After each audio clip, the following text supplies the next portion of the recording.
So I was down here in the studio the other night, maybe a week or so ago, practicing that Sarah McLachlan cover that I posted, I think last week, Fallen.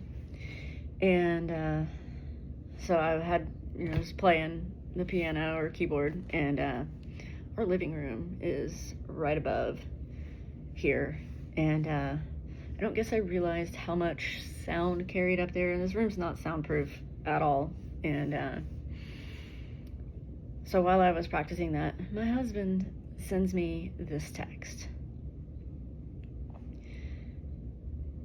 If you don't get the reference, it is from the movie This is Spinal Tap. And if you're a musician, a dabbling musician on the periphery of music, if you haven't seen this movie, it is well worth the watch. If you like funny things, it's well worth the watch. I think it came out in '84. It came out in the '80s.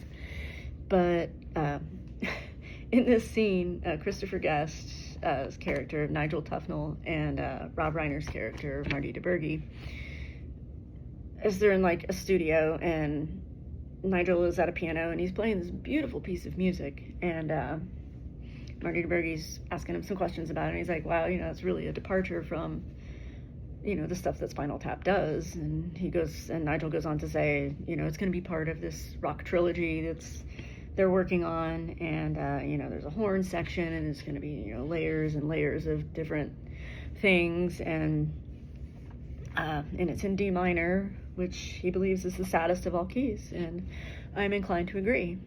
D minor is a very sad key. But at the very end of the scene, Marty DeBurgi asks him, this is such a beautiful piece of music, well, what do you call it? And Nigel pauses for a second, and he says, oh, well, it's called a Lick My Love Pump. It's just, I don't know, it struck my funny bone, and it's just such an atrocious, horrible name for such a beautiful piece of music. You can go on YouTube and just type in Spinal Tap piano scene, and it'll probably be the first thing that comes up. But it is truly a beautiful piece that he's playing, but it's just funny that that's all my husband heard. So, anyway.